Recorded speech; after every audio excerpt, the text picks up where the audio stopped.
Hello' guys নমস্কাৰ। এইটো আমাৰ দাজু কিবা বনাই আছে, চব্জি বনাই আছে।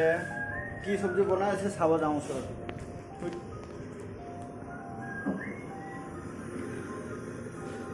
কুকাৰত দালি বহাইছে, আলু আৰু ভাজি চয়াবিন বনাব। ক'ত যাব? গছৰ তলত যাব। গছৰ তলত যাবতো লাগিব। কি কৰিম আৰু, একদম ৰুমৰ ভিতৰত ফেন ঘূৰিলেও গৰমত থাকিব পৰা নাই, ইমানেই গৰম দি আছে। বাহিৰত একদম চালে মানে চকুটো অন্ধকাৰ হৈ যায়, আন্ধাৰ হৈ যায়। আমাৰ দাজুক আৰু এবাৰ দেখাই দিওঁ না। এইটো দাজু কি বনাইছে? দাজু মানুহ হাঁহিব কুকাৰত এনেকুৱা ঘুটুনি মাৰা দেখিলে মানে।